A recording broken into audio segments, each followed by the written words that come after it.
We expect that he's going to smile, that big smile again. It's a pleasure to be in Rochester with so many of my friends who have done such great work for the state. Former Lieutenant Governor Bob Duffy, who worked with me when we first got started and has done great work for the entire state of New York. Danny Wegman, pleasure to be with you. Wegmans is a great New York corporation, and Danny's a great civic leader, and they've been very helpful through this situation. Also, thank you for allowing us to do the antibody testing at Wegmans. That's been very, very helpful, and we thank you for everything you've done. And Nicole Wegman, thank you. Pleasure. Thank you for being on our New York Forward Advisory Board to help us going forward and find our way through this.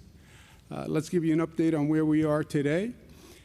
The total number of hospitalizations is down.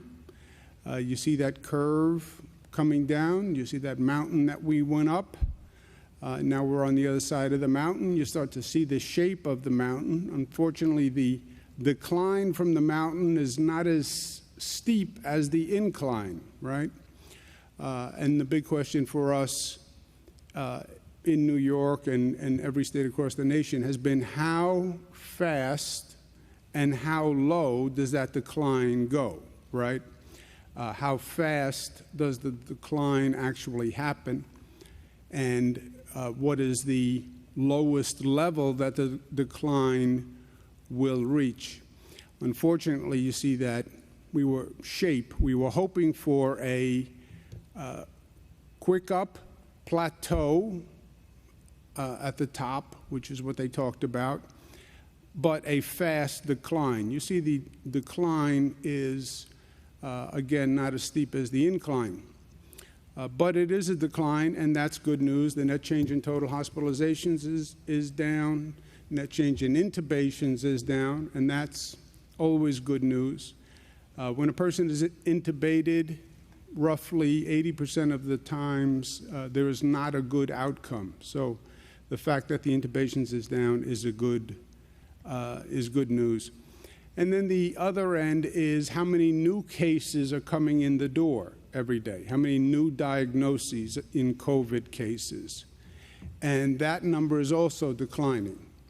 So not only are the number of people in hospitals coming down, but the number of new cases coming in the door is down. And that's good news because it had plateaued at about 900 statewide for a few days. But this number is down at 700, and that's a good number.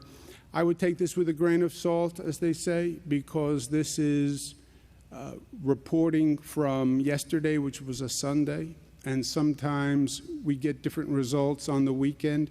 Remember, this whole reporting system is just been put in place. This never happened before. This is now every hospital in the state reporting every day for the first time. So it's a plus or minus across the board. This is the number that haunts me every day, and this number is not declining anywhere nearly as fast as we would like to see it decline. Still 226 New Yorkers who passed away, and so we don't become immune. We talk about these numbers. It's 226 families, right? That's 226 wives or brothers or sisters or children that are now suffering the loss of a loved one. So that we remember them in our thoughts and our prayers.